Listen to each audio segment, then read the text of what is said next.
Hi, my friends. Welcome back. I am recording on my phone because my laptop, which is supposed to go here, I haven't set it up and it's a little cold in my room and I just really want to paint, so I'm not going to set it up. So I'm on my phone. But I mixed up some white paint here and I wanted to talk to you a little bit about consistency. This white paint, I'll get out what I mixed.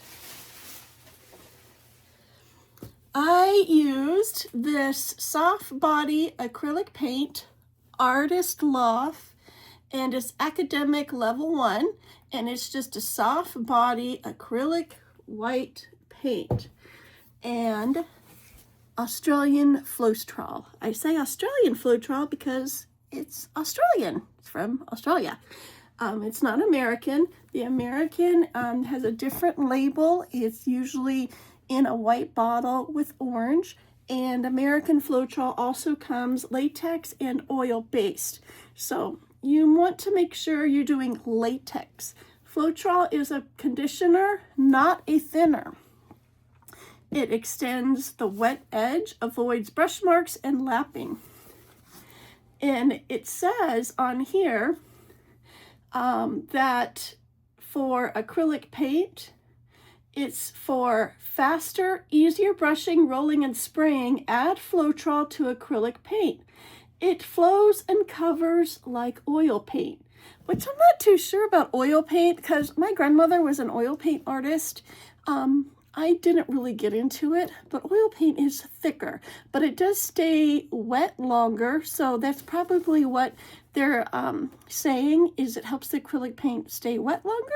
That's my best guess, because oil paint and acrylic paint, it's apples and oranges. It's completely different. So if you have any thoughts about that, drop them in the comment. I'd like to hear that. So here we are.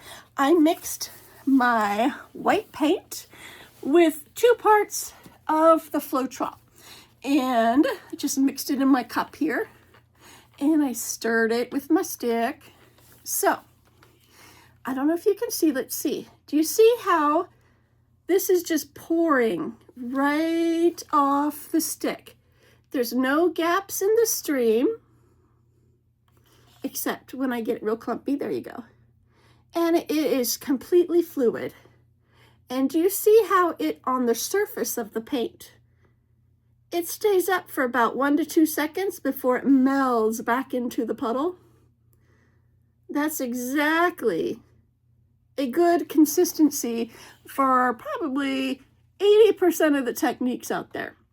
Now, if you're doing kind of like a tree ring pour, you do want it a tiny bit thicker, because you want the ring, when you pour the tree rings, you put your paints in a cup, you layer them in the cup, and then you pour the cup.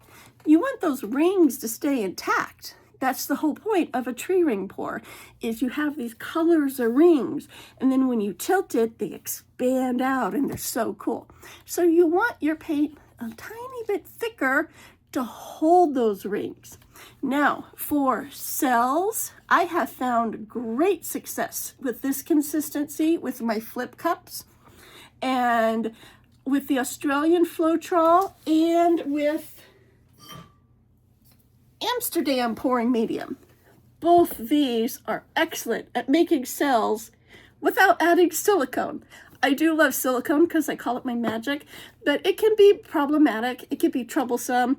When I seal it, it's not a smooth finish when I do the sprays, the spray finish, because you can kind of see the silicone. It makes all these teeny tiny lumps everywhere you can't see unless you seal it and unless you look in light. And it's not like a super smooth finish, but I happen to like it. It doesn't bother me. I can see where that can bother other people though. But these are great for cells with no silicone. So I did mix this with the Australian Floetrol. So this will help make cells without silicone. And even as we're sitting here, it's thickening up more. And as it sits, it does thicken. So as these paints right here, all this, I mixed a couple months ago. They are thicker because as they sit, they tend to thicken up. So everything's water-based. You got to keep that in mind too. Water evaporates.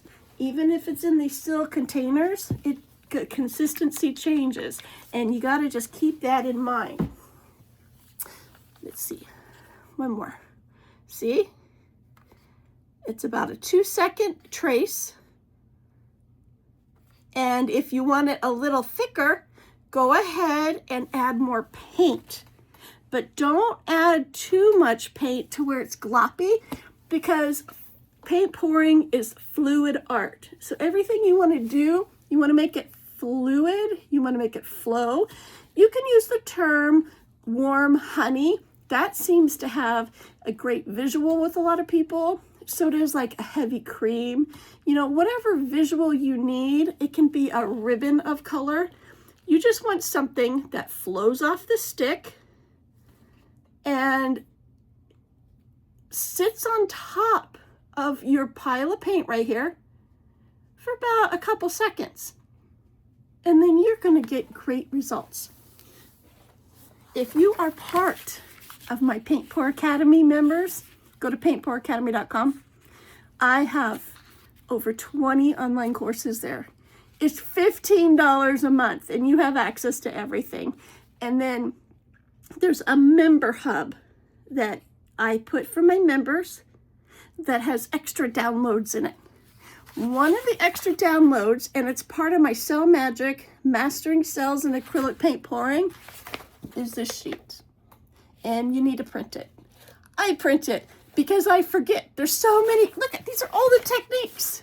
When I first started paint pouring, there was like 6. So here's all the techniques.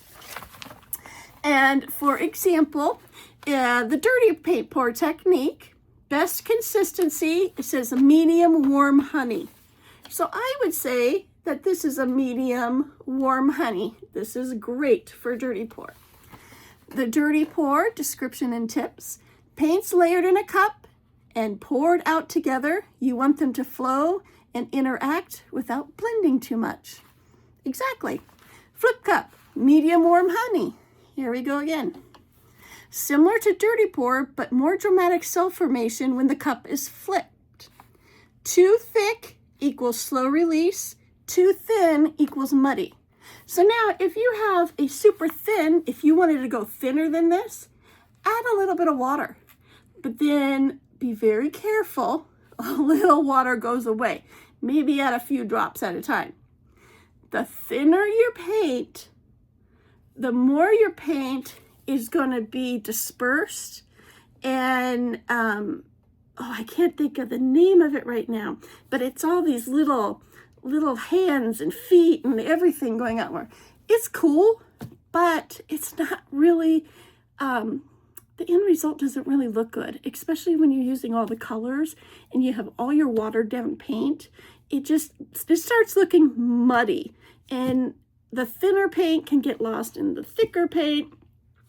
It's fun for you to explore this though. I do suggest you do some thin paints so you can see how it reacts with your paints. And I want you to keep in mind, all the paint brands, different thick consistencies. All the colors, they're all different. Thicker paint, thinner paint. The light colors, like the bright yellows, the bright pinks, the neons, those, when you pour them out of a bottle, just straight out of an acrylic bottle, are going to be thinner by nature because they're less pigmented. The darker, like the dark blues, the navies, the greens, those are going to tend to be heavier. When you pour them out, you've got to kind of squeeze them out. Those are more pigmented. So there's a ton of factors that go involved in consistency in paint pouring. And I'm here to help you, and I'll do my best to help you. And that's why I have all these sheets. I have documents and lessons. And hey, I'm even here. Message me. Let me know how it's going. We can go Zoom. My members, we do a monthly Zoom call, which is so cool because we just, whatever course is being released that month, then yeah, let's do a Zoom call on it. Let's learn about it. And then I'm here to help answer questions. So I hope this has helped you. to learn a little bit more about consistency, a little bit more about how important consistency is with the plethora of techniques that are out there. There is literally something for everybody out there. And this doesn't even list all of them. Because I don't see the cloud paint pour on here. It looks like I missed. So anyhow, I hope you have a good rest of the day. Please let me know if you have any questions about consistency, and just let me know the products you're using when you do ask me so I can help you better. So have a great day. Thank you for joining me in this, and I'll see you in the next video. Bye.